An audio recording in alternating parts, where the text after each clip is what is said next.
Good morning students. हमारा chapter number 8 चल रहा है एसिड बेसिस एंड सॉल्ट्स। अभी तक हम एसिड्स और बेसिस को डिटेल में कवर कर चुके हैं। हमने लास्ट टाइम देखा था सॉल्ट। जब भी एसिड और बेस की रिएक्शन होती है तो सॉल्ट प्लस वाटर बनता है, ये हम देख चुके थे।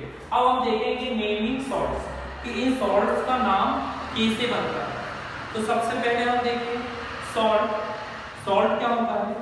A salt is an ionic compound which is made up of two groups of opposite charge ion. Salt किससे मिलकर बनता है? दो अपोजिट चार्ज वाले आयन जब आपस में मिलते हैं तो सॉल्ट बनता है। हमने देखा था एग्जांपल NaCl का, इसमें Na पॉजिटिव था और Cl नेगेटिव था। मींस सोडियम क्या होता है? पॉजिटिव चार्ज आयन होता है और क्लोरीन यहाँ पर नेगेटिव चार्ज आयन होता है।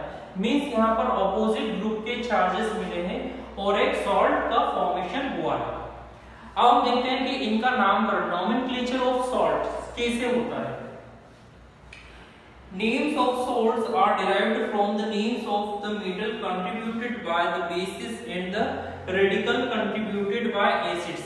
हमने देखा कि हमारा जो सॉल्ट है एसिड और बेस से मिलकर बना है। तो एसिड में क्या होता है? मेटल होती है और बेस में भी रेडिकल्स होते हैं। तो इन रेडिकल्स और मेटल्स के नेम के आधार पर ही हम सॉल्ट का नाम रखते हैं। Magnesium salt are obtained from magnesium hydroxide. Magnesium salt जो हमें मैग्नीशियम हाइड्रोक्साइड से मिलता है, क्योंकि यहाँ पर मैग्नीशियम एक बेसिक कंस्टिट्यूएंट है, इसलिए मैग्नीशियम के आधार पर ही हम मैग्नीशियम सॉल्ट को कहकर बुलाते हैं। सोडियम सॉल्ट, यदि हम सोडियम क्लोराइड की बात करें तो यहाँ Na किसके लिए है? सोडियम के लिए, इसलिए NaCl को हम सोडियम क्लोराइड कहते हैं। यहाँ पर सोडियम वर्ड हमने यूज किया है Na के लिए और क्लोराइड मींस क्लोरीन। ये क्या है? नॉन मेटल है।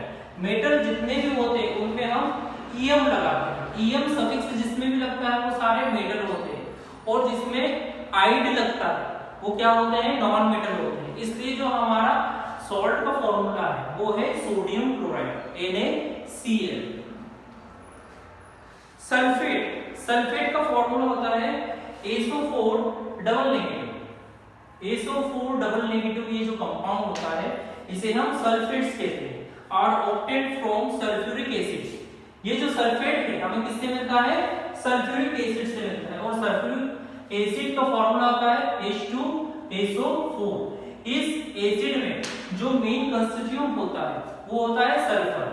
मेन जो पार्ट होगा सल्फर होगा, तो सल्फर के आधार पर ही हमने सल्फेट को नॉमिनेट किया है।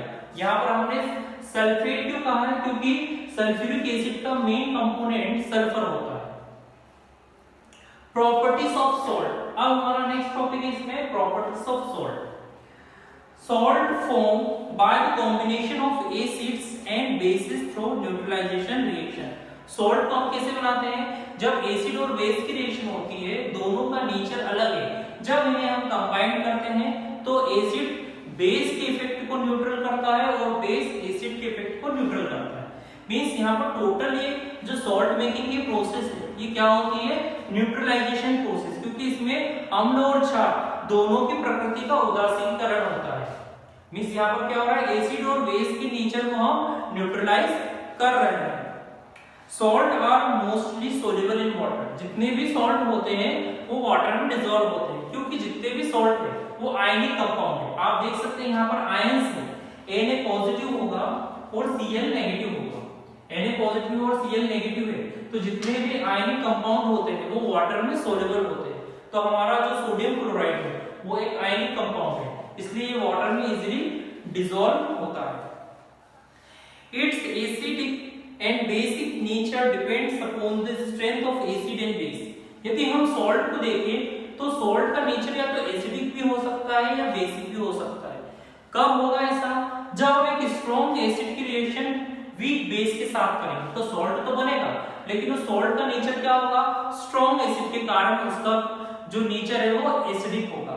लेकिन यदि हम ऐसा यूज करें कि एक वीक एसिड का यूज करें और स्ट्रॉन्ग बेस को ले तो यहाँ पर भी सॉल्ट तो बनेगा, लेकिन उसका नेचर कैसा होगा, बेसिक होगा, क्योंकि यहाँ पर जो हमने बेस दिया है वो स्ट्रॉन्ग बेस है, इसके लिए उसका इम्पैक्ट सॉल्ट पर काफी ज्यादा होगा। Salt solutions are good conductor of electricity. जितने भी सॉल्ट सॉल्यूशन होते हैं वो इलेक्ट्रिसिटी के गुड कंडक्टर होते हैं।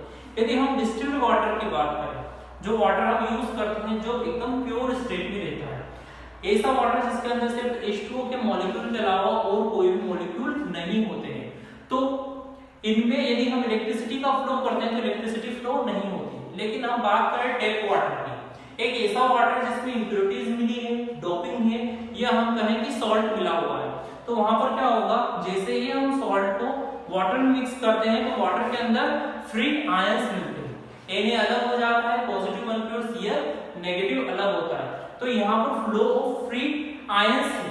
तो आयंस क्या होते हैं, कैरियर होते हैं इलेक्ट्रिसिटी के। इसके लिए जैसे ही हम टैप वाटर में इलेक्ट्रिसिटी का फ्लो करते हैं तो वाटर में, टैप वाटर में इलेक्ट्रिसिटी का फ्लो होने लगता है। अब देखते हैं यूजेस ऑफ सॉल्ट, कि सॉल्ट के क्या क्या यूज होते हैं। सबसे पहले हम कुछ कॉमन सॉल्ट्स लेते हैं और फिर देखेंगे कि इनके यूज क्या क्या है। सोडियम क्लोराइड, सोडियम क्लोराइड जो हमारे घर पर सॉल्ट यूज होता है as a food preservative for meat and fish. आपने देखा होगा कि जो नॉन वेजिटेरियन होते हैं वो फिश और मीट को ईट करते हैं, तो उन्हें लॉन्ग ड्यूरेशन के लिए यदि मीट और फिश को फ्रेश रखना है तो वो एक्सेस अमाउंट पे उनकी अपर साइड या कहें अपर लेयर पे सॉल्ट मिक्स करते हैं, जिसके कारण वो मीट या कहें फिश लॉन्ग टर्म यूज करने के लिए अवेलेबल होते हैं। सोडियम कार्बोनेट, दूसरा है sodium carbonate as washing soda in laundry. हमारे कपड़े धोने का जो सोडा होता है उसे हम सोडियम कार्बोनेट कहते हैं। नेक्स्ट है बेकिंग सोडा। बेकिंग सोडा इन बेकरी, बेकरी के जितने भी आइटम होते हैं उनमें क्या मिक्स होता है, baking soda. In medicine for neutralising acidity in stomach, हम बेकिंग सोडा का यूज न्यूट्रलाइजेशन एसिडिटी के लिए करते हैं। जब हमारी बॉडी के अंदर एसिड बहुत ज्यादा मात्रा में होता है तो हम सोडा वाटर लेते हैं। ये सोडा वाटर किसकी हेल्प से प्रिपेयर होता है, बेकिंग सोडा। जब हम इसे लेते हैं तो ये हमारे स्टमक में जो एसिड का इफेक्ट है उसे न्यूट्रलाइज करता है, मींस हमारी बॉडी के अंदर इस एसिड का इफेक्ट कम होने लगता है। Copper sulphate in electroplating, electroplating chemicals जो भी होते हैं वो कॉपर सल्फेट से मिलकर बने होते हैं।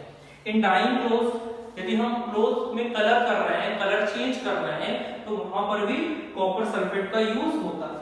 अमोनियम क्लोराइड, अमोनियम क्लोराइड का यूज हम मेडिसिन में करते हैं। पोटाशियम फिटकरी जो घरों में जनरली यूज होता है।